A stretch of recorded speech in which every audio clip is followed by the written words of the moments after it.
Nicholas Henderson. He said, when did we meet? Okay, you want to tell him that? 20 years ago. Karan is a part of this story. Are you? Yes. Okay, come on over here. So Karan is definitely a part of this story.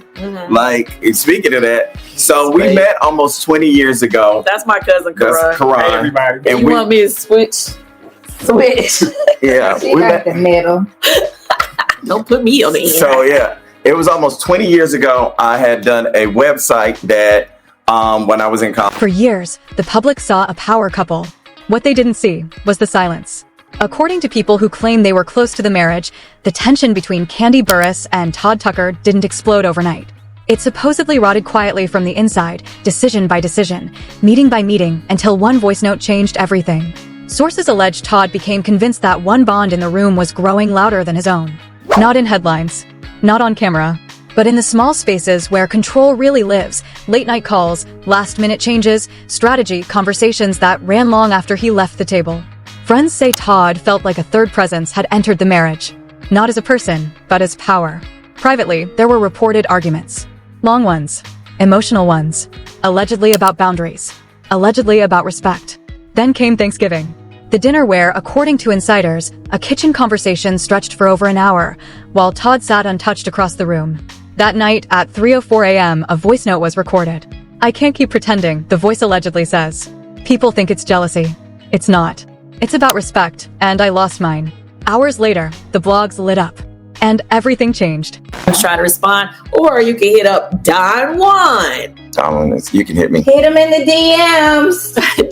Don, do you check your DMs? Sometimes. He's more, you gotta hit me on email. Business. Yeah, the DM part, that gets scary. My DM stuff, that'd be scary. Yeah. People post too much. Yeah. Okay, let's see. What else is everybody saying? Do this for me? Yeah, I'd be What scared are people about saying? What are people saying? I just had one. I lost it.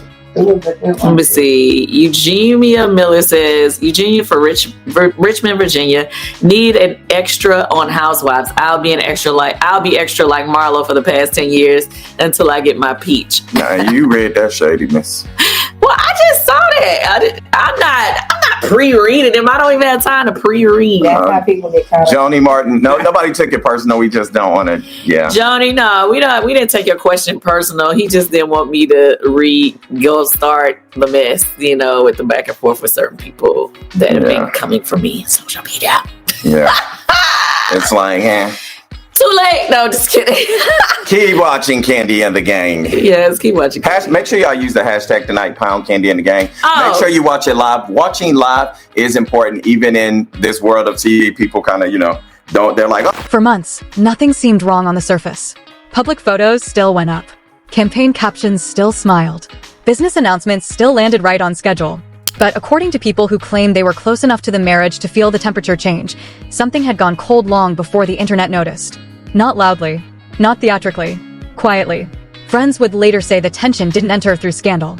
It entered through calendars, through edits made at the last second, through calls that went unanswered, through meetings Todd was once part of, and then slowly, mysteriously, no longer was.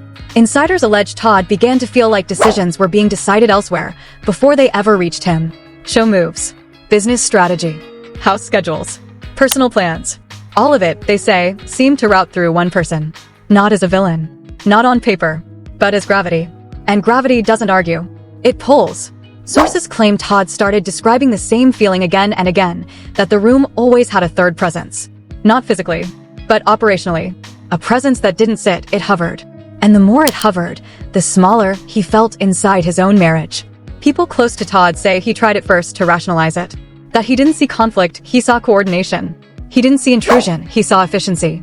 He didn't see distance, he saw work mode. But then, allegedly, came the change in tone. Private disagreements, according to insiders, began to collapse into the same outcome. Todd was emotional, while others were practical. Todd was too personal, while others were professional. Todd was reading too much, while others were just doing business. If he questioned a decision, the reply was that he was sensitive. If he pushed back, it was labeled insecurity.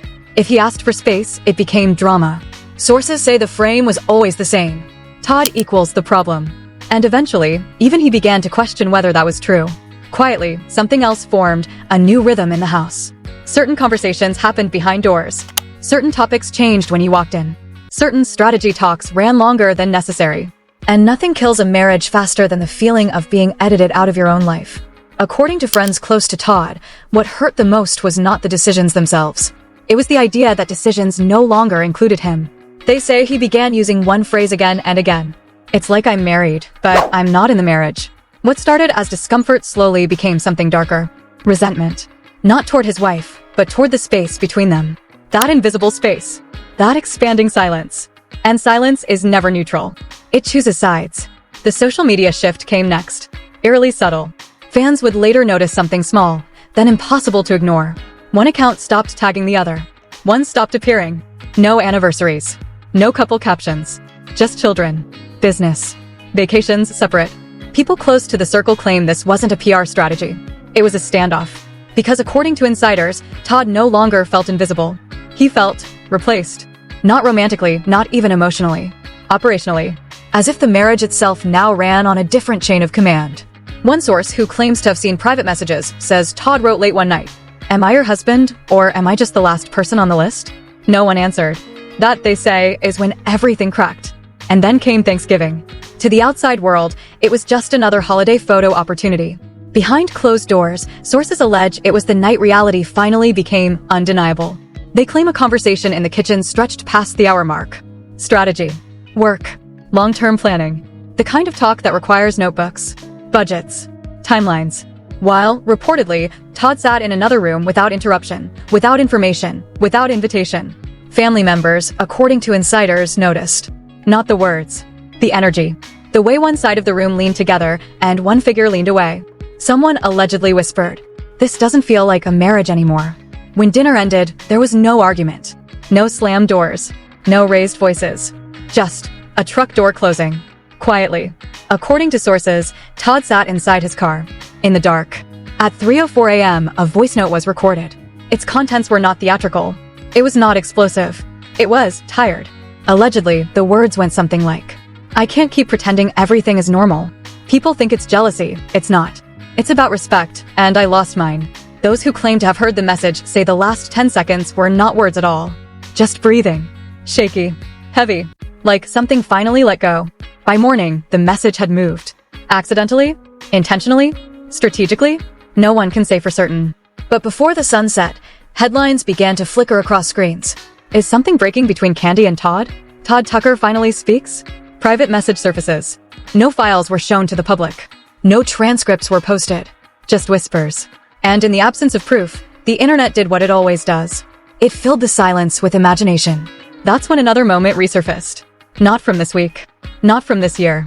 From years earlier. A live video. Harmless at the time. Ordinary even. Until it wasn't. Business and all of that is great. We disagree on this, so that's what part of the battle is. So guess what? Since we on here live with y'all, let's see what you guys think about that. Do you guys think that she should be doing a book about, I'm not talking about a memoir to be talking about all that. I'm not talking about that. 10 steps to being great. You know, like I'm talking about those kind of books. Tell me what y'all think in the chat below. It was meant to sound light. It was meant to be warm. It was meant to be trust. But in the new context, fans began to read it differently. Not as teamwork. As transfer of authority. Suddenly, the internet wasn't hearing comfort. It was hearing replacement. Thread after thread began to appear. Not accusations. Not directly. Just questions. Why did everything route through one person? When did Todd stop being involved? Who really decided what happened next? Of course, none of it could be proven. But the pattern was hard to ignore. One blogger wrote, "Love doesn't collapse loudly. It collapses when someone else becomes the shortcut to your life." Another posted, "The hardest betrayal isn't another person. It's watching your space shrink." By the end of the week, two camps had formed. One saying, "This is nonsense." The other saying, "This is overdue." And in the center of it all, silence. No rebuttal. No confirmation. No denial. Just distance. Friends of Todd claim he was not trying to expose. He was trying to survive. That he didn't want headlines. He wanted his wife back. One insider says Todd repeated the same line to them more than once. "I never competed with anybody. I just wanted my marriage." Others claim he said it differently. "I didn't lose her to another person. I lost her to a system." No one knows which version is accurate. But both say the same thing. Love didn't end with a scandal. It ended with a slow handoff of importance. And now, according to people watching from the outside, the marriage is not the story anymore. The distance is. Because what happens when someone doesn't steal your partner? They just out-organize them? Once that voice note allegedly left Todd's phone, it didn't just travel, it mutated. According to insiders, it didn't appear online all at once. It appeared in fragments. Out of context. Out of order. Out of control. An anonymous blog posted the first line. Then another page posted a leaked paraphrase. Not the audio. Not the file. Just words. And in gossip culture, words without proof become louder than proof itself. By the second day, the internet had already rewritten the marriage in its own image. Not with certainty. With suspicion. Sources claim Todd never planned for the message to become public. They say he sent it to one person. Someone he believed would listen. But instead of listening, they forwarded. From there, the story escaped the private world and entered the digital bloodstream. And once that happens, control is over. That's when a new phrase began circulating. Not officially. Not in statements. In captions. In comments. In rumor columns. The bond. Not an affair. Not a relationship. Just a word with no borders. A word flexible enough for projection. Discomfort became accusation. Confusion became narrative. Emotion became evidence. Some blogs framed it as emotional distance. Others as professional takeover. Others, darker still, painted it as betrayal. But none of them had documents. Only direction. According to people close to Kandi, she did not see the wave coming. Not at first. They say she was shocked not by the story, but by the speed. 1 minute she was executive focused. The next minute she was cast as cold. 1 minute everything was business. The next minute it was conspiracy. Sources claim Kandi reached out privately at first. Off camera. Off record. Trying to understand why something she considered normal had turned into poison. But Todd, they say, was already past conversation. Not because he hated her, but because he felt unheard too long. Friends of Todd allege he had tried everything before the voice note. Conversations. Calendar talks. Requests for space. Requests for inclusion. They claim his frustration was never public at first. It was internal. Until it wasn't. Behind the scenes, sources describe a collision of two realities. Kandi believed she was maintaining control. Todd believed he had lost it. And Don Juan? Depending on which side you believed, he was either support or shadow. One anonymous insider said, he didn't steal anything. He just filled a space that was left empty. Another said, he wasn't a person. He became a system. And systems don't apologize. They optimize. What made the situation worse, insiders claim, was the imbalance of reactions. Todd went silent. Kandi stayed operational. Don Juan stayed strategic. And the public became forensic. Old clips resurfaced with new narration. Casual jokes became coded warnings. Smiles became rehearsed. Fans began building timelines out of thumbnails. She stopped posting him here. He stopped appearing there. This interview changed tone. That caption vanished. Every pixel became a witness. And when real evidence doesn't exist, people invent it. By week 2, the narrative had hardened. Split into camps. On one side, he's insecure. On the other, he was erased. No middle. No moderation. No mercy. A former associate, anonymous, reportedly said, Todd didn't lose Kandi to another man. He lost her to a machine that no longer needed him to function. If true, this wasn't a love triangle. It was an organizational coup. The marriage, they claim, wasn't broken. It was restructured. Without a vote. Without a meeting. Without him. One blog posted the line that went viral. Some men lose women. Some men lose territory. And Todd allegedly saw himself not as abandoned, but defeated. That's when something changed. According to those around him, Todd stopped explaining. Stopped defending. Stopped clarifying.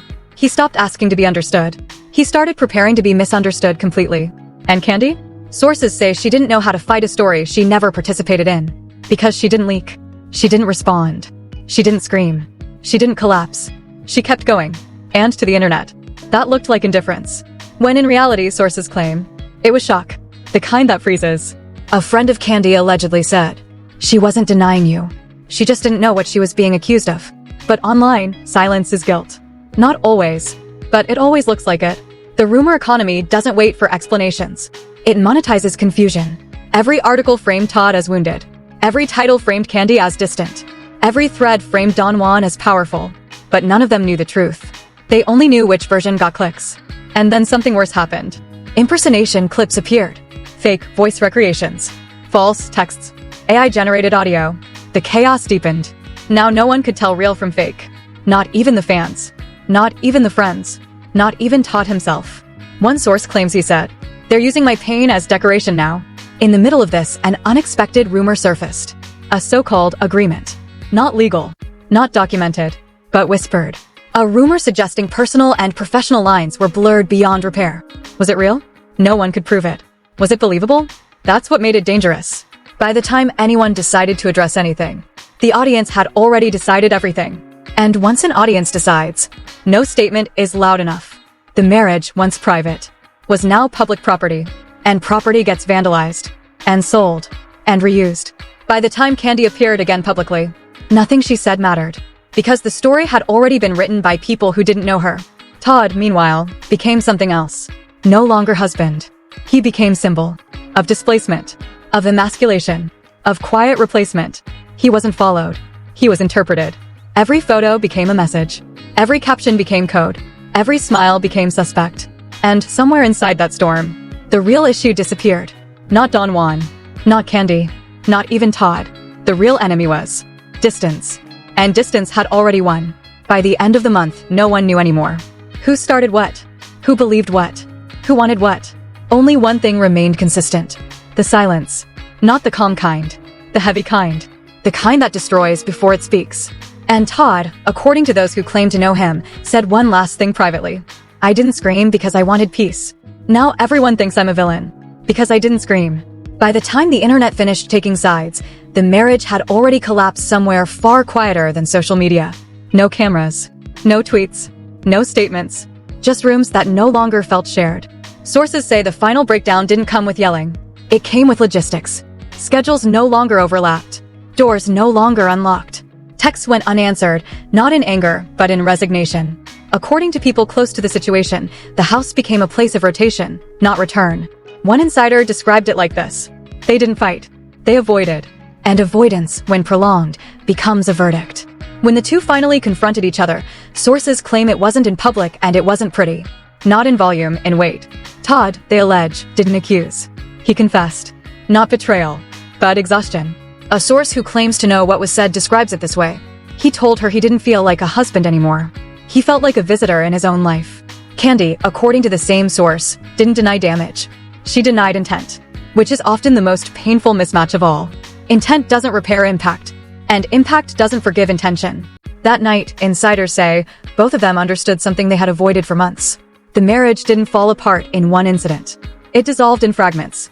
Every small moment where one voice mattered more. Every time a decision skipped a conversation. Every time space felt safer than honesty. When Todd finally walked away, not dramatically, but deliberately, sources claim it wasn't because of someone else. It was because he couldn't recognize himself anymore. People say he told a close friend, I used to know where I fit. Now everything moves without me. After that, there were no more emotional messages. No more voice notes. No more explanations. Just distance formalized. Kandi, on the other hand, reportedly went silent in a different way. Not withdrawn. Just armored. She stayed visible, functional, public, and the internet misread that as cold. But those close to her claim it was survival mode. She didn't disappear, she just stopped explaining herself, one source says. And when a woman stops explaining herself, the world decides it will explain her instead. Don Juan? Sources say he withdrew into silence as well. Not defensive, not confrontational, just absent. Which complicated everything more. Because in the absence of answers, the audience creates villains. And silence never protects anyone. It only invites interpretation. Months later, fans would notice something else. Not an announcement. A pattern. No more shared holidays. No more anniversary references. No more domestic snapshots. Everything became either professional or past tense. And Todd? He changed. Not morphologically, but internally. Friends describe a man who stopped performing strength and finally confessed weakness. One claim says he admitted, I don't hate her. I just don't know how to live where I don't belong. That line, according to one insider, never left him. By the end, this wasn't a scandal story. It was a displacement story. Not about infidelity. About irrelevance. Not about rivalry. About erasure. Not about a person replacing a person. But a system replacing a relationship. The internet still debates. Was Don Juan catalyst or coincidence? Did Kandi ignore warning signs, or was she never warned? Was Todd insecure, or simply unseen? But the truth? The truth sits in wreckage.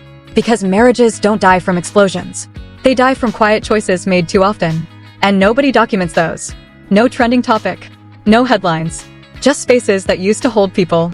And now, Hold nothing. Todd's final alleged words to someone close to him sum it up better than any blog ever could. I didn't lose my wife. I lost my place in her world.